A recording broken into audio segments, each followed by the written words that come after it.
మేలుకునే ఉన్నావా నాయుడు బావా? చెప్పాను కదా నువ్వు చెప్పిండే మీరు రెడీగా ఉంటానని. టైం అయిందా? అయింది. త్వరగా రా నాయుడు బావా.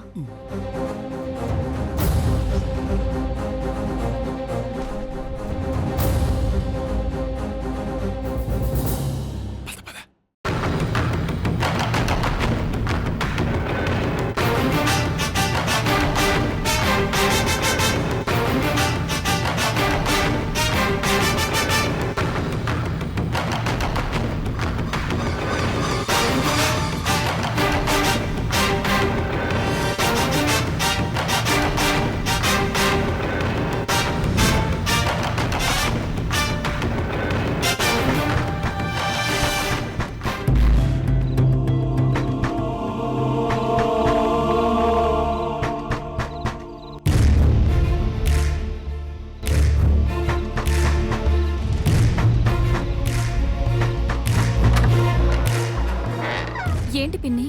మా కావేరి కనిపించట్లేదమ్మా. ఎక్కడికి వెళ్ళింది? అదే తెలియడం లేదు. ఇల్లంతా వెతికాను. ఓసారి అల్లుడి గారిని పిలువా, నేను అల్లుడి గారి వెళ్ళి ఊరంతా వెతికొస్తాం. నాయుడు బావా, ఈయన లేడంటే ఎక్కడికి వెళ్ళాలి? కావేరి, నీకు నేను చెప్పాను కదా నువ్వు నా మనిషివి, నీకోసం నేను ఏమైనా చేస్తాను. నా మనిషివి.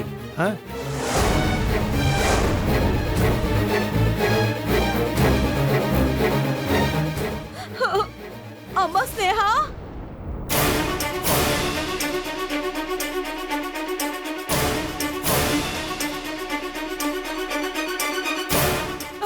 పిన్ని, ఆయన అలసిపోయి పడుకున్నారు. పదండి, మీరు నేను వెళ్ళి వెతుకుదాం. అర్ధరాత్రి పూట ఇద్దరు ఆడవాళ్ళం ఎలాగమ్మా వెతకడం? వద్దులే, కాసేపాగి నేనే వెతుక్కుంటాను.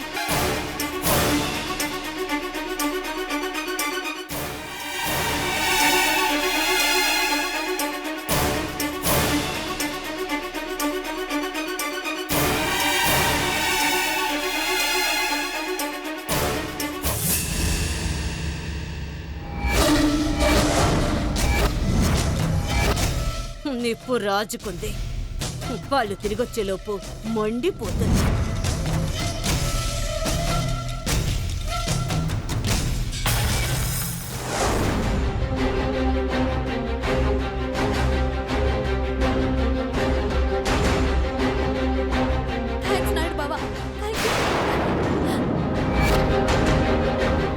ఒకవేళ నువ్వు రాకపోతే నేనే వచ్చి డోర్ కొడతాను. అయ్యి బాబోయ్, అంత పని మాత్రం చేయకు, చచ్చిపోతాను. ఎలాగైనా నేను వస్తాను, సరేనా? థ్యాంక్ యూ నాయుడు బావా. కావేరి లేదు, ఆయన లేడు. ఒకవేళ ఇద్దరు కలిసి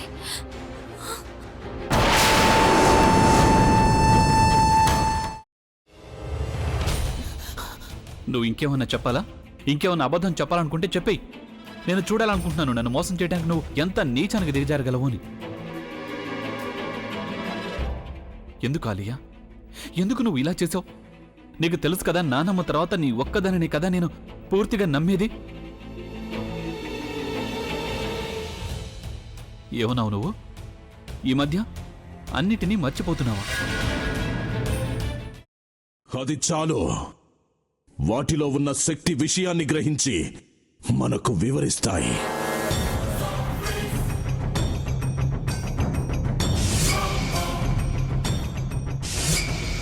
ఎవరు ఆ దండ విప్పొద్దు, గది తలుపులు తెరవద్దు.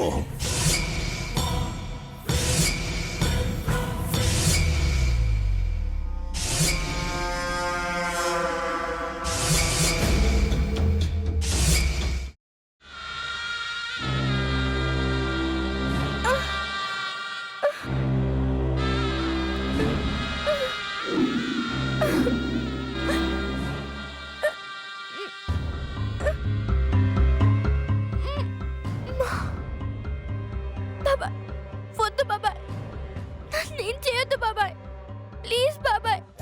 నీకు నిజం తెలిసినప్పుడే నా ఆలోచనలో నువ్వు చచ్చిపోయావు. అబ్బా ప్లీజ్ కొంచెం తినండి ప్లీజ్. భీమారావు గారు మీరా? ఇగో మీరా కాదు సక్కుబాయ్. అవును, మీ పనామే లేచిపోయిందని చెప్పి కంప్లైంట్ ఇచ్చినావు కదా. రేయ్, ఆయన కంప్లైంట్ ఇచ్చింది లేచిపోయిందని కాదు, కనిపించడం లేదు అని. అచ్చా, అట్లానా? సరే మేడం. ఇడియట్. ఆ వంట మనిషి పేరేంటన్నారు? రత్తాలు మేడం. ఏం పెద్ద మంచి, నీ వంట మంచిని కూడా మేడం అని పిలుస్తావా? రేయ్ హాఫ్ బ్రెయిన్,